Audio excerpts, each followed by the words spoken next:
Today we're in Great Yarmouth, visiting an address that doesn't actually exist. Number 19 Trinity Place is a 16th century, well, part of the old fortification of Great Yarmouth. What is carried on inside is something quite different.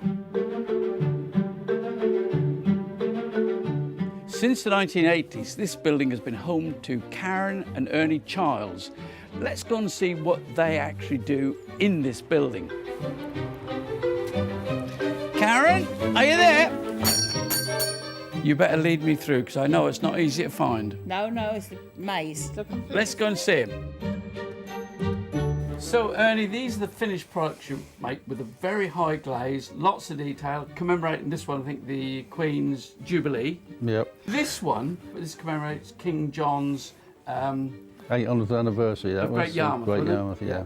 Well, I find this fascinating because it's got this wonderful brown glaze. Where did you get that lovely brown glaze from? I like to use local materials if I can. I found out that they made bricks from the mud in Braden Marsh, you know. So you went over there with a bucket and got the mud from Braden to make the glaze on the bottom of the... That's what you have to do, yeah. Okay. And you have to refine it, put it with all sorts of stuff and the silicas and stuff like that. Yeah. And then it'll come up like that, yeah.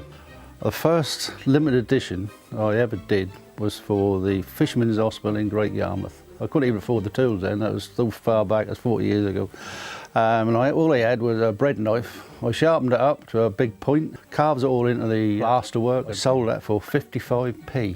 I think now if you want to buy one of them, it'd cost you something like 250 quid's worth. So how do you get from the lump of clay to the mug? What's the process? The first thing we've got to do is make the actual mould. You pour plaster on there, and then from that we get this one. That becomes that bit, yeah. The female version of that. Yep. Which then. But you got to have two sides, of course. So then you have one with dimples and one with. Right. So when you put them together, perfect.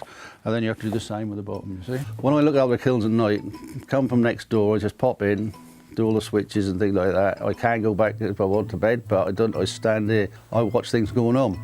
I did buy a computer to do that for me, so I didn't have to work through the night. But that let me down once, so now I get up and I watch the computer do its work. So I'm no better off, am I? we pour those liquid clay and chinas in there. We wait for about an hour. And after an hour, this is so porous, this chalk, that sucks all the moisture out on the inside of that. And then we turn the whole thing over, all the stuff come out, all the china come out, all the liquid china. This is what this would be. Won't be doing any more pottery at all. That comes to an end with me this year. And in fact, we're starting to sort of take all the bits and pieces apart now. We are going to carry on in paintings and stuff like that, because paintings are allied to what I do. I have to do the paintings to get the pictures on. Ernie, if you're going to pack up doing all this, what will be the bit you miss the most? To be honest with you, the bit I miss the most is meeting all these lovely people who come around and see me. What other trade can you grab a handful of earth, you know, pick it up, mould it about a bit, bake it, put some colours on, and someone will come up and buy it and they'll put it on their mantelpiece, they'll treasure it. And that'll be here for forever and ever. Well, Ernie, thank you very much for giving an insight into Great Yarmouth Pottery, an institution sadly going to be missed, I know, and at least it'll live on in all the homes where these are proudly on display. Yeah, isn't that lovely? Makes me feel proud as well. Brilliant.